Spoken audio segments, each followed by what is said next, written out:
Bajo el sol abrasador del desierto de Arabia Saudita, la voz de un capellán resonó en todas las filas de soldados con uniformes de camuflaje marrón. «La muerte nunca es justa», dijo. Detrás de él, en una mesa, había un casco y un par de botas negras de combate que pertenecían al hombre cuya muerte había venido a llorar. Más tarde, justo antes de las salvas, el primer sargento pasó lista. Al llegar a un hombre lo llamó 3 veces, «Especialista Riggs», pero no obtuvo respuesta. El bravo infante, que había sobrevivido 7 meses en las operaciones Escudo del Desierto y Tormenta del Desierto, había durado menos de 24 horas en las calles de Detroit, su ciudad natal en los Estados Unidos. Había sido asesinado a sangre fría en la calle, talado en lo mejor de su vida. «La muerte nunca es justa», dijo el capellán, y sus palabras hicieron que muchos se preguntaran, ¿por qué? Si Dios gobierna en los cielos, ¿por qué aquí abajo en la tierra suceden tantas cosas que nos parecen injustas?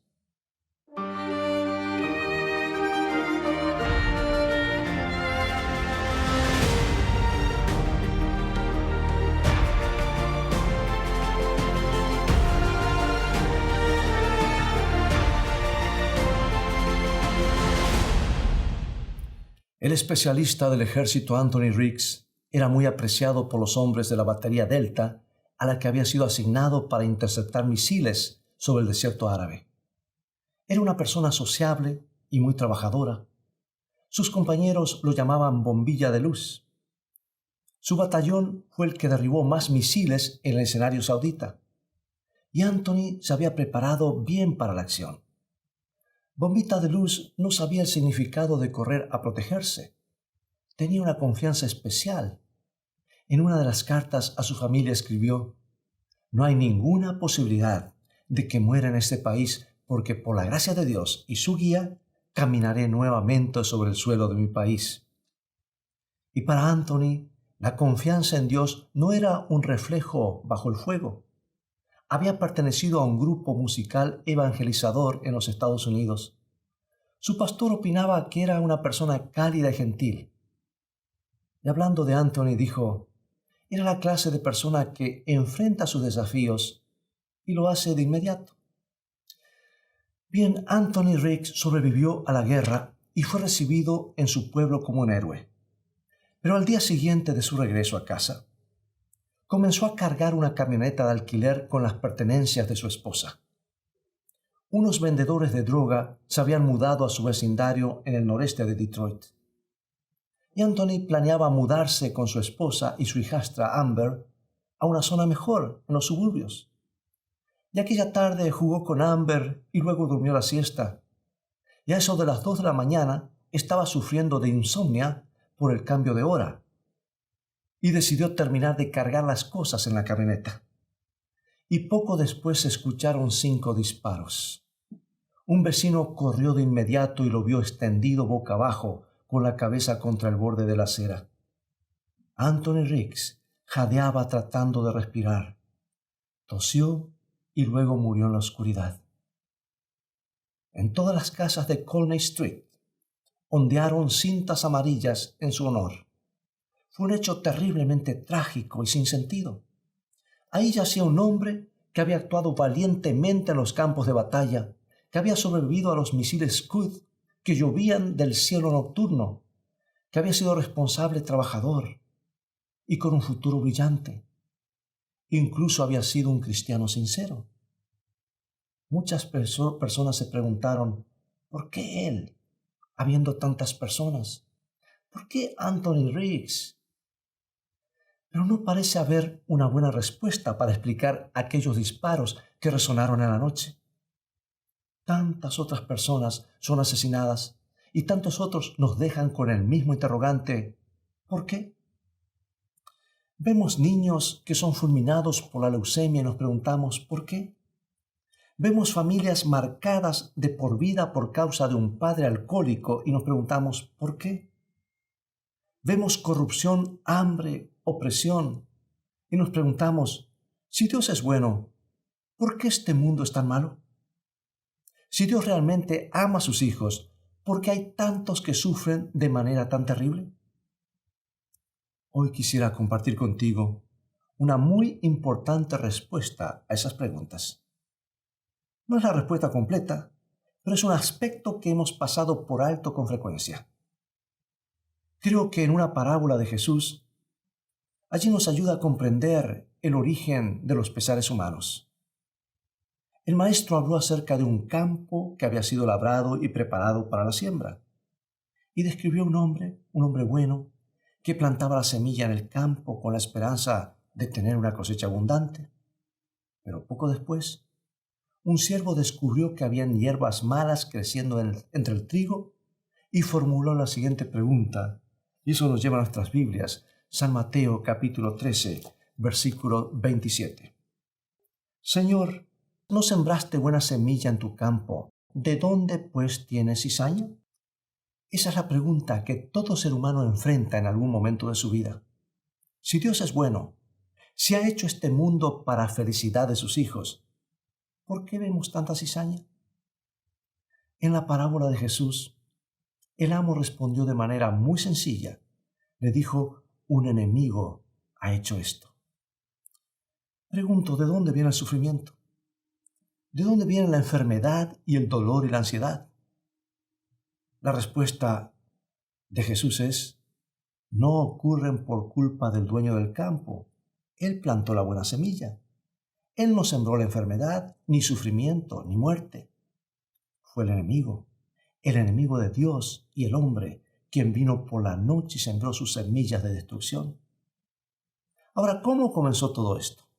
El profeta Ezequiel nos da una imagen bien clara de la caída de Satanás en su descripción de un cierto rey arrogante, y lo pone como un paralelismo.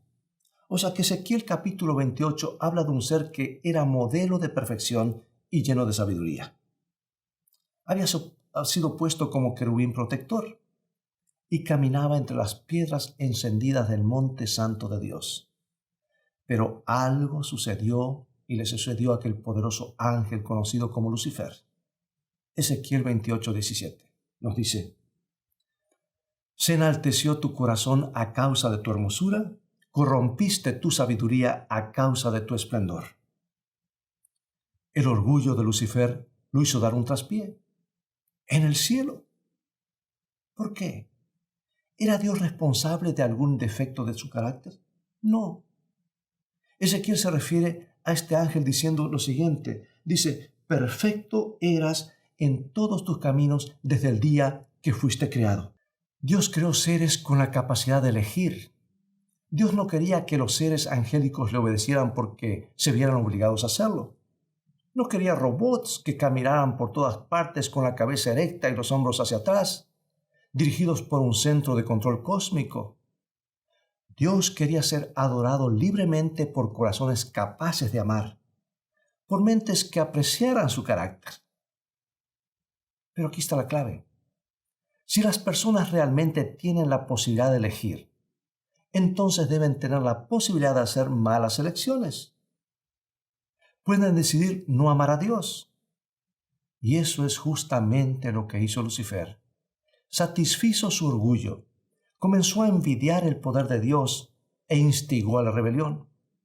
El profeta Isaías, en Isaías capítulo 14, versículo 12 al 14, nos cuenta los trágicos resultados y cómo ocurrieron las cosas. Dice así, ¿cómo caíste del cielo, oh lucero, hijo de la mañana?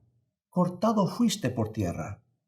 Tú que decías en tu corazón, subiré al cielo, en lo alto, junto a las estrellas de Dios levantaré mi trono y seré semejante al Altísimo.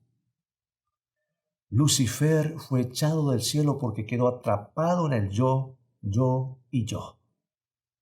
No estaba conforme con el papel privilegiado que se le había otorgado en las cortes celestiales. Quería usurpar el lugar del Todopoderoso. Lucifer hizo elecciones erróneas. Tenía la libertad para hacerlo. Dios no es responsable por el pecado de la misma manera en que no es responsable de las borracheras por el hecho de haber creado las uvas. Sin embargo, Esto nos conduce a otra pregunta. Si Dios es amor, y si Él sabía que Satanás iba a acarrearle tanta miseria al universo, ¿por qué no lo destruyó desde el principio? Bien, el hecho es que Dios podría haber destruido a Lucifer en el mismo momento en que había comenzado a tener pensamientos de envidia. Podría haber detenido la rebelión en el arranque, pero piensa por un momento el mensaje que hubieran recibido todos los demás ángeles. Una ilustración del gobierno puede ayudarnos a entender. Imagina que el presidente de tu país está sentado en su oficina gubernamental y ha sido atacado por un poderoso miembro de su gabinete. Esa persona lo acusa de ser injusto, arbitrario y dictatorial. Sostiene que el presidente no tiene para nada presente los intereses de los ciudadanos, sino que usa su oficina para sus propias ambiciones egoístas. Si los cargos son falsos, ¿cómo debería responder el presidente? ¿Qué pasaría si convocara a un escuadrón antiterrorista para perseguir al consejero? ¿Le ayudaría a limpiar su nombre? ¿Y si le ordenara a la Guardia Nacional que cercara al hombre en su casa? ¿Solucionaría el problema de esa manera? ¿Entiendes mi argumento, verdad? Cuando Satanás lanzó su arrogante desafío, lo que estaba en juego era la reputación y la credibilidad de Dios. El interrogante que se levantó era: ¿es Dios verdaderamente justo? ¿Son sus métodos los mejores? La erradicación de la oposición no hubiera dado respuesta a este desafío. Por ello, Dios eligió un curso más sabio. Permitiría que el pecado existiera en el universo durante algún tiempo. Y cuando hubiera demostrado plenamente que la rebelión contra Dios no produce felicidad, sino enfermedad y desastre, cuando todo el universo pudiera ver que el camino de Dios trae alegría y el camino de Satanás provoca la muerte, entonces, y solo entonces, Dios destruiría a Satanás. Y así fue que se le permitió a Lucifer que llevara adelante su plan alternativo. Pero esto nos conduce a otra pregunta. ¿Cómo se involucró el planeta Tierra en todo esto? ¿Fue creado para que fuera el basurero de Satanás? ¿Estaban los seres humanos destinados a sufrir bajo su dominio? Bueno, el libro de Génesis nos dice que cuando Dios creó este mundo, todo era bueno, y eso incluye a los primeros seres humanos. Todo era perfecto en el Edén. Pero Dios hizo a los seres humanos con libertad moral y libertad de elección, igual que a los ángeles. Podían elegir obedecer a Dios o apartarse de sus caminos. Y cuando Eva se aventuró cerca del árbol prohibido, el árbol del bien y del mal, Satanás, disfrazado de serpiente, y escucha, él se puede disfrazar en cualquier cosa con tal de engañar, tuvo la oportunidad de esparcir sus mentiras. Y Eva le dijo que Dios había dicho que si comía del árbol moriría. Pero mira lo que respondió Satanás. Génesis 3, 4 y 5. Entonces la serpiente dijo a la mujer: no moriréis, sino que sabe Dios que el día que comáis de él, serán abiertos vuestros ojos y seréis como dioses, sabiendo el bien y el mal. En esencia, Satanás estaba diciendo: tendrás más felicidad si me sigues a mí. Dios está limitando tu libertad. Lamentablemente, Eva y su esposo, Adán, aceptaron esa mentira. Hoy podemos ver los resultados de esa mentira a nuestro alrededor. A la corta, la propuesta de Satanás produce la muerte. Todas las tumbas que vemos son una confirmación de su gran mentira: no moriréis. El pecado produce la muerte física, emocional y espiritual. Pero Dios no nos abandonó a nuestra suerte por causa de la rebelión de la raza humana. Desde el mismo principio, cuando el pecado entró en nuestro mundo, Él tenía un plan y nos mostró cuál sería la salida. Dios le dijo a la serpiente, o le dio el mensaje de advertencia que se encuentra en Génesis 3:15. Y pondré enemistad entre ti y la mujer, y entre tu simiente y la simiente suya. Esta te herirá en la cabeza, y tú le herirás en el calcañar. Esa promesa significa que no seguiremos siendo víctimas de la serpiente Satanás. Dios pondrá enemistad entre nosotros y el maligno. Podemos escapar de su dominio. ¿Y cómo sucedería esto? Sucedería por medio de la simiente de la mujer, el prometido Jesucristo. Él vendría a herir la cabeza de la serpiente en la cruz. Él vendría a destruirla y destruir el poder opresor de Satanás. Si alguna vez te preguntase, ¿por qué Dios no hace algo para solucionar la enfermedad y el pecado y los dolores de nuestro mundo? Tal vez te preguntaste eso alguna vez. O tal vez alguien te lo ha preguntado. La respuesta es que Él ha hecho mucho. Ha dado todo al darnos el don de su Hijo. Jesús puede darnos la capacidad de vivir triunfantes aún en un mundo dominado por el pecado. Déjame darte un maravilloso ejemplo de cómo sucede esto. Hoy comenzamos con la tragedia de Anthony Riggs. Me gustaría terminar con el triunfo de Juan. También estuvo en una guerra. Fue piloto en Vietnam. Pasó 5 años y medio como prisionero de guerra en Hanoi, donde él y muchos otros pilotos debieron soportar un sufrimiento terrible. Pero un día, que este hombre recuerda claramente cuando salieron de su situación de abuso y aislamiento, y eso fue, según él, en la víspera de Navidad de 1971. Resulta que pocos días antes Juan había tenido una Biblia por algunos momentos, y él copió frenéticamente todos los versículos que pudo de la historia del nacimiento de Jesús, antes de que el guardia se aproximara y le quitara el libro. Llegada esa noche especial, los hombres decidieron tener su propio servicio navideño y comenzaron con la cena del Señor y cantaron villancicos navideños. Y Juan leyó porciones del Evangelio de Lucas entre himno e himno. Los hombres estaban nerviosos. Recordaron el tiempo casi un año antes, cuando los guardias habían irrumpido en su servicio religioso secreto y habían comenzado a golpear a los 3 hombres que oraban. Los arrastraron hasta un confinamiento solitario. A los demás los encerraron en celdas de 1 metro por 1,50 m durante 11 meses. Pero los prisioneros querían cantar aquel día, a pesar de todo. Y comenzaron: venid, fieles todos, venid y adoremos.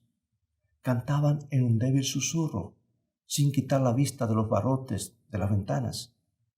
Acurrucados bajo una bombilla eléctrica, parecían una congregación lastimera. Esos hombres que habían sido oficiales magníficos ahora parecían demacrados y quebrantados. Estaban temblando en el húmedo aire nocturno. Muchos padecían fiebre. Otros caminaban encorvados por causa de las torturas.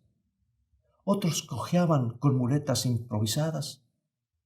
Pero continuaron cantando: venid, venid a Belén.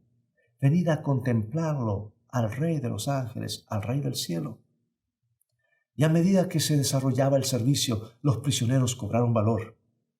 Sus voces se elevaron más alto hasta que llenaron la celda con: se oye un canto en alta esfera, en los cielos, gloria a Dios. Algunos estaban demasiado enfermos y no podían pararse, pero otros los ayudaron a subir a una plataforma y colocaron frazadas y mantas sobre sus hombros temblorosos. Todos querían unirse en los cánticos que los hacían sentir gozosos y triunfantes. Y cuando llegaron a noche de paz, las lágrimas rodaron por sus rostros barbudos. Y Juan escribió esto: de pronto estábamos a 2000 años de distancia en medio de una aldea llamada Belén, y ni la guerra, ni la tortura, ni la cárcel pudieron apagar la esperanza que había nacido en aquella pacífica noche, tanto tiempo atrás. Cuando los prisioneros en aquella celda en el norte de Vietnam cantaron con todo el alma la estrofa final: noche de eterno fulgor, noche de eterno fulgor, se dieron cuenta de que se había operado una transformación. Juan lo dijo de esta manera: habíamos olvidado nuestras heridas, nuestro hambre, nuestro dolor. Elevamos oraciones de gratitud por el Cristo niño, por nuestras familias y hogares. Tuvimos el sentimiento absolutamente exquisito de que habíamos sido librados de nuestras cargas. Y en un lugar destinado a convertir a los hombres en animales, nos aferramos los unos de los otros y nos contagiamos valor. ¿Qué palabra de ánimo podemos compartir en este mundo donde abundan las hierbas malas? Podemos elevar un cántico de victoria. Podemos elevar un cántico desafiante contra el enemigo que ha hecho todo esto, porque sabemos que Dios ha unido su vida a la nuestra. Vino a este mundo y sufrió con nosotros. Y algún día triunfaremos con Él. Sí, gozosos y triunfantes, aun en medio de las penas y los sinsabores. Este es nuestro privilegio, poder alabar al Señor y anticipadamente agradecerle que Él está con nosotros. Vivir de esa manera es un privilegio si colocamos nuestra fe en el Rey de Reyes, que nació en aquella noche de paz en la pequeña aldea de Belén. Y al darle al Salvador el control de nuestras vidas, nos elevaremos por encima del sufrimiento, por encima de la tragedia de nuestro planeta, y cantaremos cánticos de victoria. ¿Deseas unirte conmigo en oración? Escucha este canto y en un momento más regresaré para orar.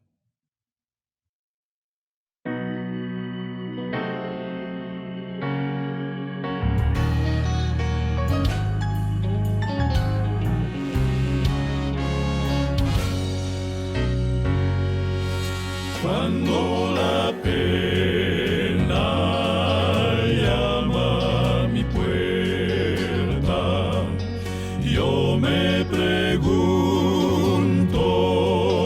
frente al dolor, ¿por qué los otros no sufren tanto? Solo yo sufro, porque Señor, más adelante he de entenderlo, más adelante he de entender, no más la pena, no más el llanto, todo se sufre por nuestro bien.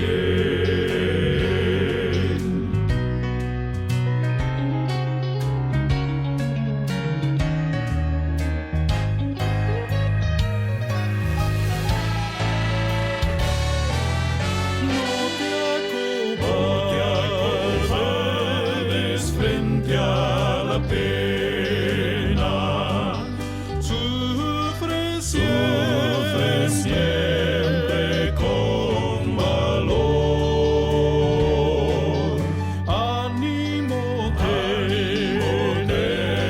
en todas tus luchas, ten confianza en el Señor. Más adelante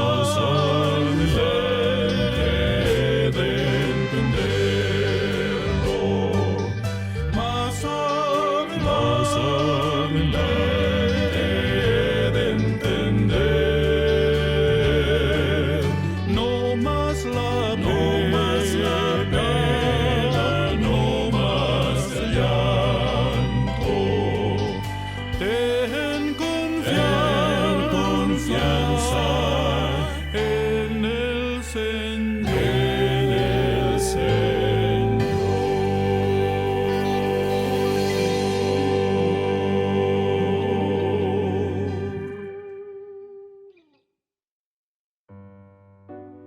Tu hermano, enfermo de espíritu, te necesita, como tú mismo necesitas el amor de un hermano.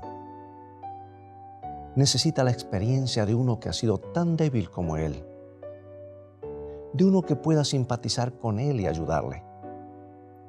El conocimiento de nuestra propia debilidad debe ayudarnos a auxiliar a otros en su amarga necesidad.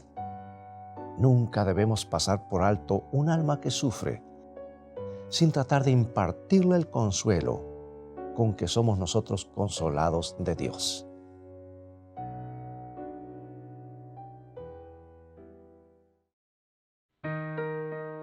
Ahora no entendemos muchas cosas, pero pronto las entenderemos cuando la pena llama a tu puerta. Hay un Dios que nos comprende. Acompáñalo en oración. Padre, a menudo quedamos perplejos por la crueldad y los azares de la vida en nuestro mundo.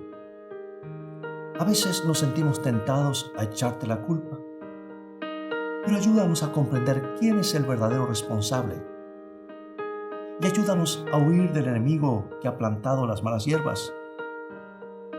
Aceptamos a tu Hijo como nuestro Salvador y Señor. Desde ahora en más, confiamos en el nombre de Jesús. Amén.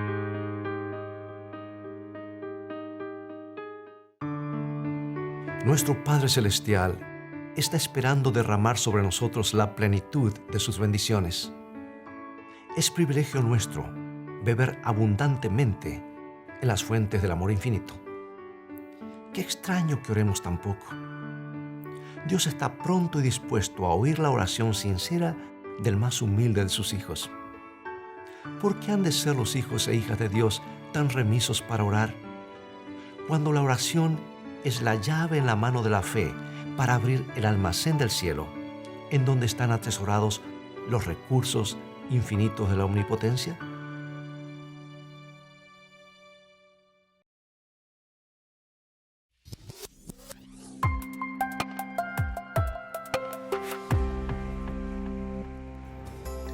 ¿Te has preguntado alguna vez por qué permite Dios el sufrimiento? Hoy te presento las nuevas guías de estudios bíblicos Escrito está. Este conjunto de 25 lecciones promete contestar estas preguntas según lo enseña la Biblia. Adquiérelo hoy y descubre a través de la Biblia el maravilloso plan de Dios para tu vida.